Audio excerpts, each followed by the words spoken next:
తిరుపతి జిల్లా శ్రీకాళహస్తి నియోజకవర్గం ఏర్పేడు మండలం పాపానాయుడుపేట పంచాయతీ నందు మహాభారత జ్ఞానపీఠ అవార్డు బహుకరించిన వారు MGM trust chairman M Arjun Babu చేతుల మీదుగా అందజేశారు. ప్రథమ బహుమతి సుగుణ, రెండవ బహుమతి జనార్దన్ శెట్టి, మూడవ బహుమతి ధోరతి, చేరి ఉదయ్ కుమార్, వికృతమల్ల, చెంచుకృష్ణ, పిల్లై, చెంగారెడ్డి, పట్టెడ జ్యోతి వరుసగా బహుమతులను అందజేశారు.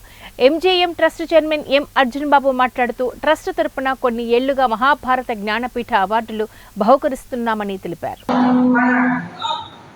ఇతిహాసాలు మహాభారతం గురించి అందరికీ తెలియాలి అనే ఉద్దేశంతో వాళ్ళు ఈ అవార్డును కండక్ట్ చేస్తూ ఉంటారు.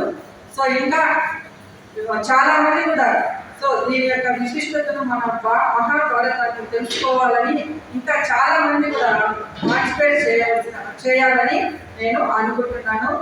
ఈ మహాభారతం అనేది చాలా పెద్ద గ్రంథము. సో ఈ మహాభారత కథ వల్ల మనకు అనేక విషయాలు మనకు తెలుస్తాయి. సో దానివల్ల మన జీవితంలో ఆ విషయాలను మనం అన్వయించుకొని ప్రవర్తించాలి.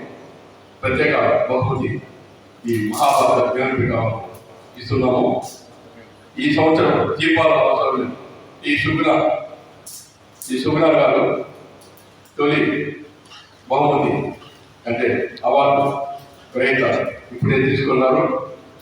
తర్వాత రెండవ బహుమతిగా జనార్దన్ శెట్టి గారు, మూడవ బహుమతిగా భారతి దీపాల వల్ల కూడా వాళ్ళు తీసుకున్నారు. ఈ విధంగా ప్రతి సంవత్సరం ఈ మహాభారతం పైన పనులు